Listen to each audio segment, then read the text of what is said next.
saya tahu persis gitu. Saya sudah bicara sama Gus Dur gitu. Bahwa Muhammadiyah akan mendukung Gus Dur, PAN akan dukung Gus Dur gitu. Setahu saya dulu NU keluar dari Masyumi tahun 52 itu karena orang Masyumi itu agak sebel, maaf orang itu agak sebel dengan orang Masyumi, dengan orang bagian kursi, NU pasti hanya menteri agama saja. Dan menteri ini menteri semua orang Masyumi ya. Nah, masalahnya kita itu pernah bersatu ya, pernah jadi kuat ya, pernah memimpin itu, masa nggak bisa diulangi lagi ya.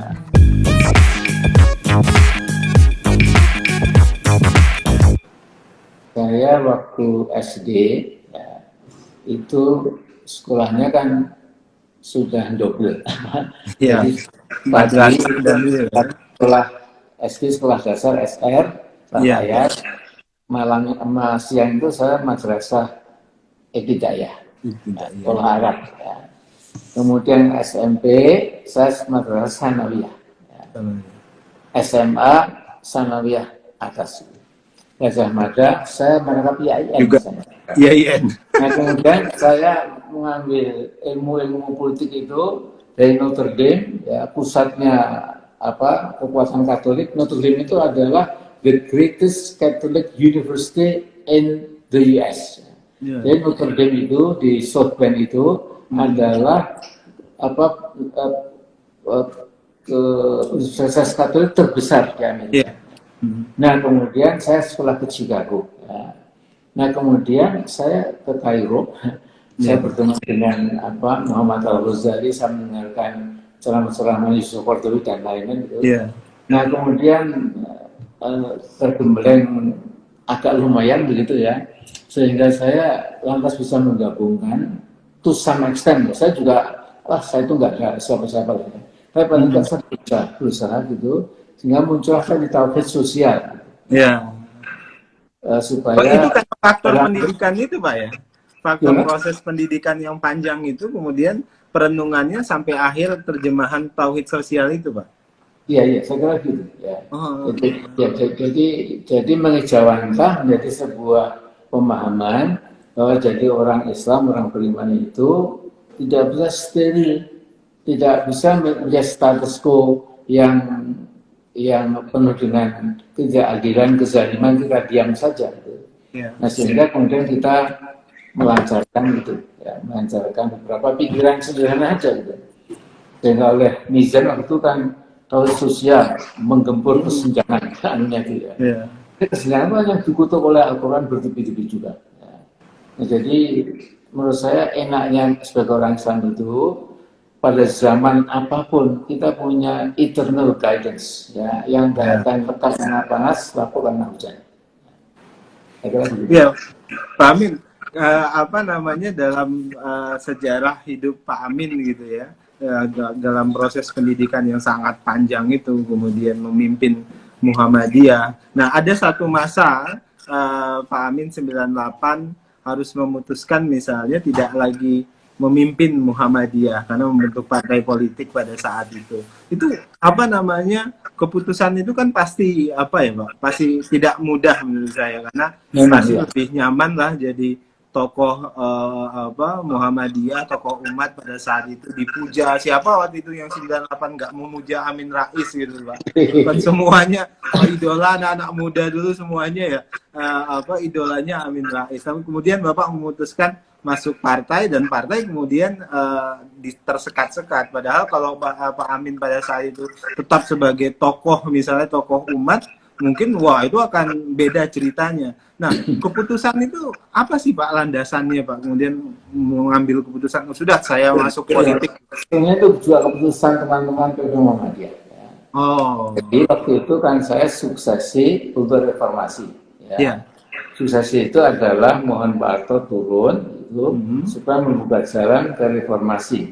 Kita ucapkan selamat tinggal Orde Baru, lembaran yang baru itu ya demokrasi, bukan demokrasi Pancasila, demokrasi yang sangat eksklusif itu ya, sesuai dengan selera penguasa Orde Baru waktu itu ya.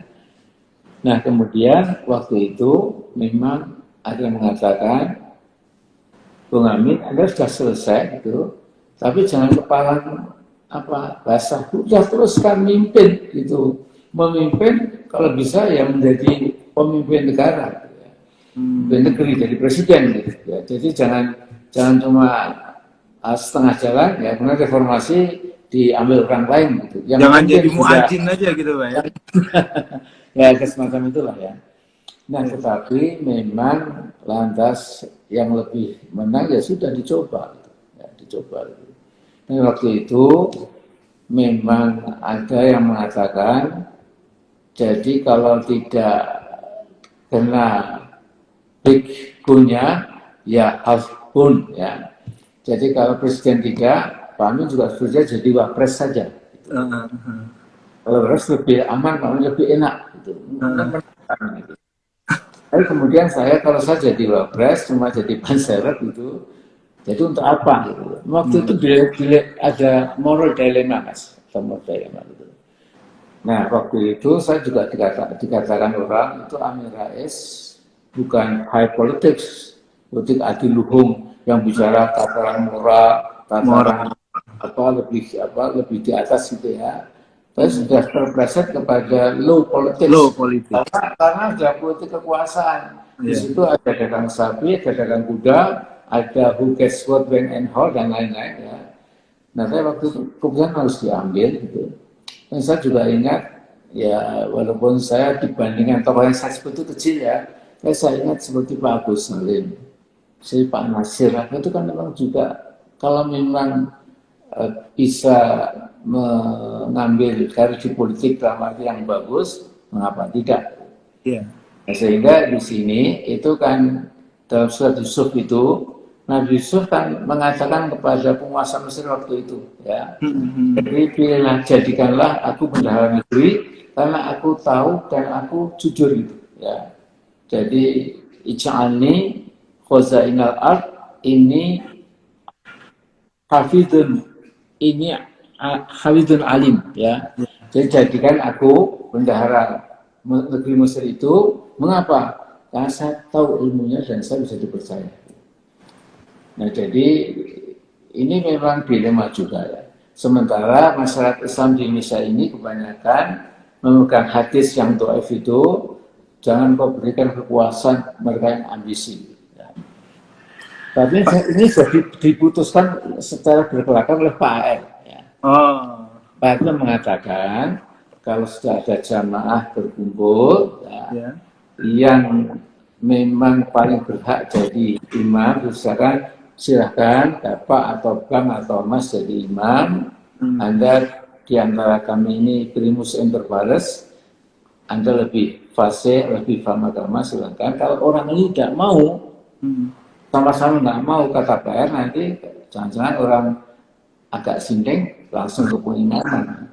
Semua ada orang yang nggak beres gitu. Jadi memang ini masalah yang tidak mudah, Mas. Iya, Pak Amin, pada masa-masa reformasi saya ingat sekali. Kemudian ketika Pak Habibie diminta tidak ingin maju lagi, kemudian semua tokoh minta Pak Amin yang maju, tapi kemudian Pak Amin menolak. Ingat saya Pak Amin pernah bilang ya, karena Pak Amin pada saat itu kontak nelpon ibu, karena ibu tidak mengizinkan, kemudian Pak Amin tidak bersedia. Itu apa, kan keputusannya tidak mudah Pak ya. Pada saat itu momentumnya seharusnya Amin Rais ya presiden begitu loh Pak. Kenapa kemudian mudah sekali gara-gara ibu bilang jangan. Gimana itu Pak? Jadi begini. Setelah Allah itu kan ibu, ya toh. Jadi bahkan Nabi karena pernah memesan sahabatnya toh, ya Rasul, setelah Allah itu siapa yang harus saya hormati? Ibumu. Siapa? Ibumu. Siapa? Ibumu. Siapa? Baru bapakmu. Nah, saya dengan ibunda saya itu memang saya hormat sekali, ya. Dan saya, Mas, sampai sekarang itu hidup saya itu tidak pernah sengsara gitu ya. Artinya lurus saja lah ya, lurus mengalir saja gitu ya. Nah waktu itu menjelang subuh itu saya telepon ibu saya, Bu, saya mohon pandangan ibu, saya mohon Ibu tidak terkejut, ini baru jam 3 pagi. Gitu. Saya sudah bangun Pak Min, ada apa? Saya sepertinya didaulat oleh rapat di rumah Pak Habibie. Di sana tokoh-tokoh sepakat bahwa saya meninggalkan kursi MPR untuk kemudian ikut Pilpres di MPR berhadapan dengan Bu Megawati. Ibu saya itu mengatakan sesuatu yang sangat ringkas. Amin, ibumu melihat di televisi 9 hari yang lalu kamu disumpah oleh Mahkamah Agung untuk menjabat kursi ketua MPR sampai 5 tahun. Jadi kaflingmu, kafling itu lah Belanda, bahasa kita kafling ya, kaflingmu itu ya ketua MPR, bukan presiden. Jadi nggak usah tergiur, titik. Nah, kemudian saya langsung kembali Pak Habibie, tidak mungkin Pak, karena saya di samping ini menyalahi sumpah gitu, juga saya tahu persis gitu, saya sudah bicara sama Gus Dur gitu, bahwa Muhammadiyah akan mendukung Gus Dur, PAN akan dukung Gus Dur gitu, sekalipun waktu itu kita nomor 5, Gus Dur nomor 4 PKB, ya, kita 5 besar, yaitu nomor 4 gitu, ya. Tapi nggak ada masalah, karena saya menjaga ukhuwah itu kan penting sekali ya. Setahu saya dulu NU keluar dari Masyumi tahun 52 itu karena orang Masyumi itu agak sebel, orang NU agak sebel dengan orang Masyumi, dengan orang bagian kursi NU pasti hanya menteri agama saja, tapi menteri semua orang Masyumi ya. Nah sehingga mengapa dia keluar, karena merasa juga besar, mengapa kemudian diperdaya oleh Masyumi. Sehingga waktu itu dengan kedangkalan saya yakin bahwa 2 gajah ini itu tidak boleh ya. Kalau dalam sebuah muslim akan kuat sekali. Nah ternyata betul toh, begitu Gus Dur kita angkat ya, kemudian juga kan 67% menang. Iya. Nah, jadi itu udah masalah Mas. Ya betul. Pak Amin, di tengah suasana seperti ini kan Pak Amin, tadi saya kutip pentingnya ukhuwah yang Pak Amin sampaikan ya.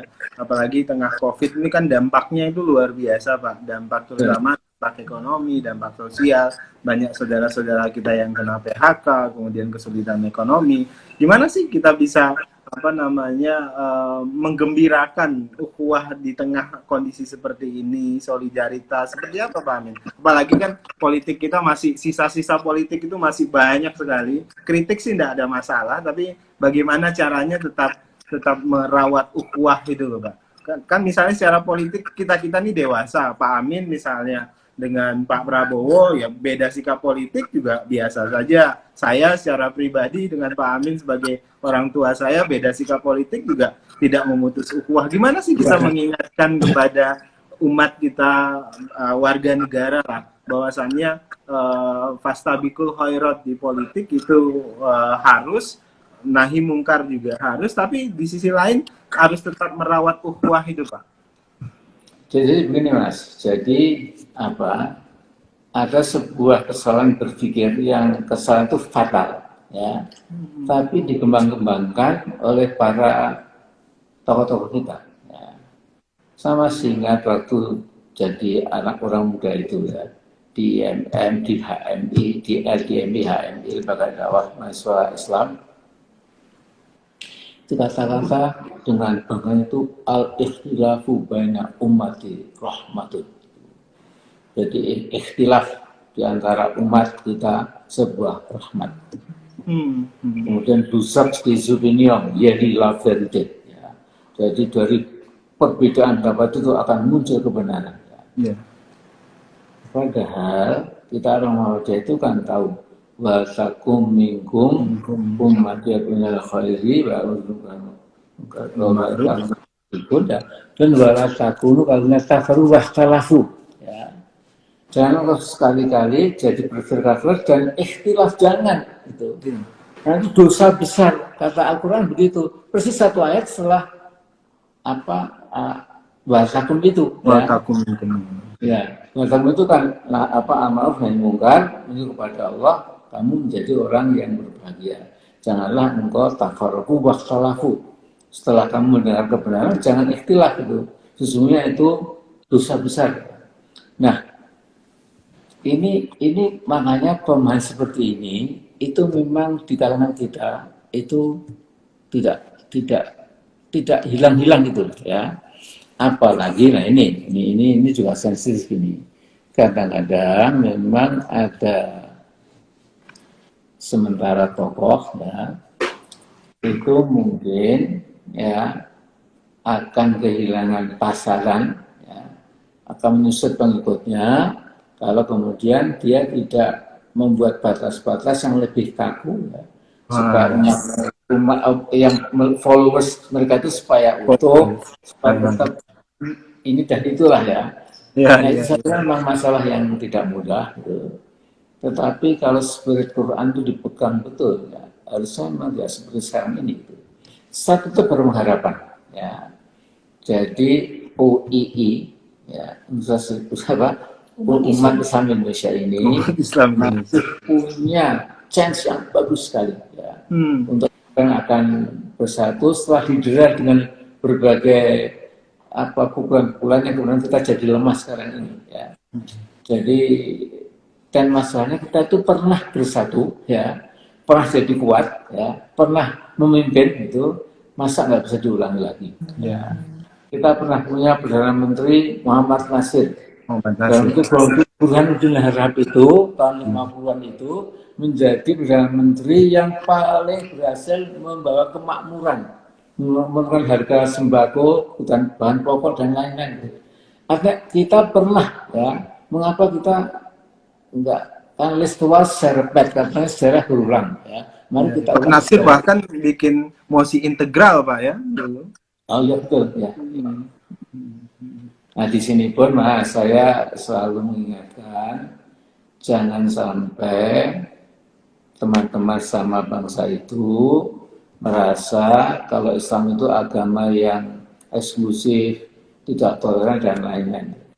Bahkan saya punya semacam ethics ya, semacam adagium ya, semacam rumus bahkan doktrin sederhana. Tidak mungkin orang Islam Indonesia itu berkiblat ke asing. Tidak mungkin kiblat politik atau ekonomi kita itu ke Beijing atau Moskow atau London atau Washington. Tetapi kiblat kita Indonesia ini, ya, Indonesia di mana kita hidup, di mana kita mengembangkan karir kehidupan kita untuk menjadi bangsa yang bagus. Ya. Saya mempermasalahkan juga untuk Indonesia gitu.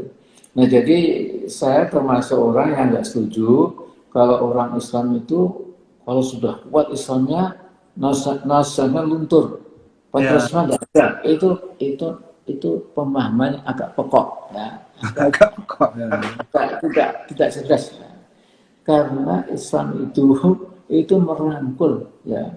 The whole mankind is embraced by Allah, by agama Islam itu, ya. Nah jadi tidak ada cederanya pada zaman keemasan Islam itu, di mana minoritas itu dimusuhi, dikerdilkan, diganggu, tidak ada. Sebaliknya terjadi sampai sekarang gitu. Nah jadi memang ini usaha bukan satu dua orang, ini usaha generasi Mas gitu. Jadi generasi saya mungkin pernah berhasil sebentar, kemudian setback gitu, generasi Anda yang melanjutkan, insya Allah. Ya. Pak Amin, di tengah kan misalnya suasana politik ini, padahal kita tahu misalnya seorang Amin Rais sejak dulu pendidikan Barat, menggabungkan pendidikan agama, jadi pemahamannya terhadap ilmu-ilmu Barat, teori-teori Barat, bahkan banyak hubungan dengan para orang-orang yang berbeda agama, tapi kemudian pada momentum-momentum politik tertentu kita justru dituduh sangat kanan, misalnya radikal dan macam-macam. Itu sebenarnya apa sih Pak? Jadi seolah-olah kita di